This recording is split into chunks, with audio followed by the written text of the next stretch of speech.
Hello everyone, कसे आहात सर्वजण? मस्त मजेत आहात ना? मस्त मजेतच राहा. येणाऱ्या होळीच्या आणि धुळवडीच्या तुम्हाला खूप खूप खूप मनापासून शुभेच्छा. आज आपण ना इथे धुळवड स्पेशल साताराच्या पद्धतीने ना मस्त गावरान चिकनचा रस्सा बघतोय बघा. त्यासाठी मी इथे साधारणपणे अर्धा किलोला थोडंसं जास्त चिकन घेतलेलं आहे.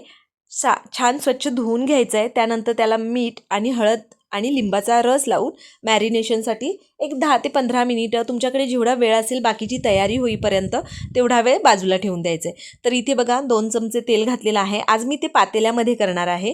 तुम्हाला हवं असेल तुम्ही हीच सेम प्रोसिजर फॉलो करून कुकरमध्ये केलं तरीही काही हरकत नाही, पण तुम्ही या पद्धतीने पातेल्यात करून बघा. टेस्ट भन्नाट लागते. तर त्यानंतर त्यामध्ये दालचिनी घालायची आहे. एक तुकडा दालचिनीचा घातला आहे. तमालपत्राचं एक पान घालायचं. एक मोठ्या आकाराचा कांदा बारीक चिरून घालायचा आहे. कांदा आपल्याला खूप जास्त भाजायचा नाही आहे, अगदी थोडासा एक ते 2 मिनिट छान परतून घ्यायचा आणि त्यानंतर त्यामध्ये आपल्याला हे मॅरिनेट केलेलं चिकन घालून घ्यायचं आहे. चिकन छान परतून घ्यायचं मीडियम टू हाय फ्लेमवर. तुम्ही बघा रंग बदललेला आहे. आता आपल्याला यावर झाकण ठेवायचं आहे आणि झाकणामध्ये पाणी ठेवायचं आहे. पाणी या पद्धतीने गरम झालं की हेच पाणी आपल्याला या चिकनमध्ये घालून घ्यायचं आहे. तर अशा पद्धतीने चिकनमध्ये गरम पाणी घातल्यामुळे चिकन लवकर शिजतं सुद्धा आणि त्याची टेस्टसुद्धा खूप छान भन्नाट लागते. तर बघा या पद्धतीने आपल्याला पाणी गरम करूनच घालायचं आहे. आता तुम्हाला कन्सिस्टन्सी जशी हवी असेल त्या पद्धतीने तुम्ही पाणी कमी जास्त ठेवू शकता.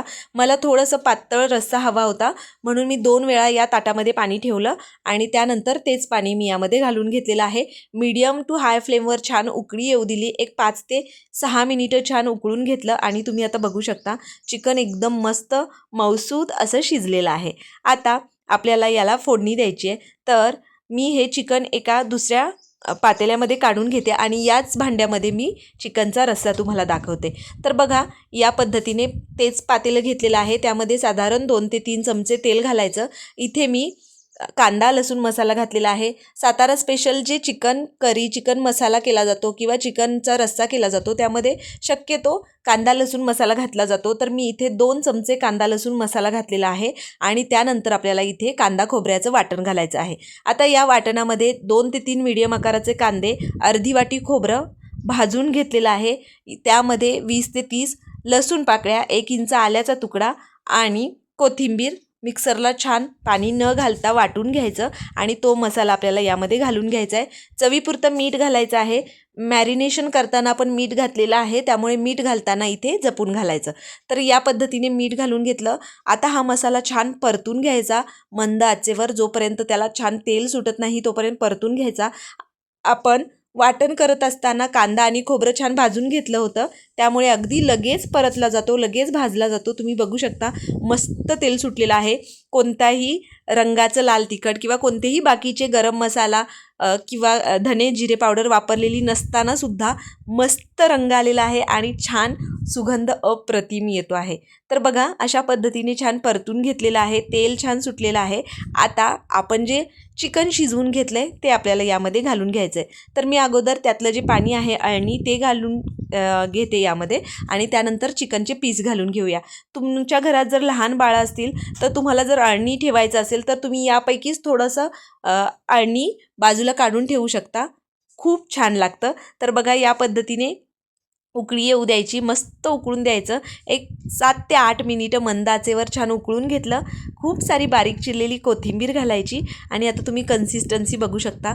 परफेक्ट कन्सिस्टन्सीवर इथे आपलं गावरान पद्धतीने बनवलेलं सातारा स्पेशल चिकनचं गावरान कालवण तयार झालेलं आहे की नाही? अगदी सोपी पद्धत आहे, झटपट तयार होतो. बरं अजिबात मसाल्यांचा तामझाम नाही, खूप जास्त मसाले न अगदी थोडक्यात हे मस्त चिकनचा रस्सा तयार झालेला आहे. ज्वारीची भाकरी बाजरीची भाकरी कुस्करून घ्यायची आणि त्याच्यावर हे मस्त चिकनचं कालवण घालून एक नंबर लागतं. ओरपून खायला तुम्ही एकदा ट्राय करून बघा. तर अशा पद्धतीने इथं आपलं धुळवड स्पेशल सातारा स्टाईलने केलेलं गावरान चिकनचं कालवण रस्सा खाण्यासाठी तयार आहे. फक्त आपण यामध्ये कांदा लसूण मसाला घातलेला आहे. बरं तुम्हाला जे कांदा खोबऱ्याचं वाटण मी यामध्ये घातलं त्याचा जर डिटेल व्हिडिओ हवा असेल तर तसं मला कमेंट करून सांगा, मी त्याचा डिटेल व्हिडिओही तुम्हाला शेअर करेन. तर अशा पद्धतीने मस्त धुळवडीसाठी आपला हा गावरान बेत तयार झालेला आहे. तुम्हाला ही रेसिपी कशी वाटली मला कमेंट करून नक्की सांगायचं आहे. त्याचबरोबर तुम्हाला आपल्या रेसिपीज कशा वाटतात तेही मला कमेंट करून सांगा. तुम्हाला जर आपल्या रेसिपीज आवडत असतील तर आपल्या आदिश्री रेसिपीज चॅनलला सबस्क्राईब करायचं आहे. त्याचबरोबर बेल आयकॉन प्रेस करायला अजिबात विसरायचं नाही, जेणेकरून इथून पुढे येणाऱ्या अशाच नवनवीन आणि छान छान रेसिपीजच्या नोटिफिकेशन्स तुम्हाला मिळतील आणि त्या सगळ्या रेसिपी तुम्हाला ट्राय करून बघता येतील. चला तर मग पटकन या धुळवड स्पेशल सातारा स्टाईलने केलेल्या चिकनच्या रस्सा भाजीला कालवणच्या रेसिपीला लाईक करा, रेसिपी शेअर करा. भेटूया अशा एका नवीन रेसिपीसोबत. तोपर्यंत मस्त राहा, छान छान रेसिपी ट्राय करून खात राहा. बाय.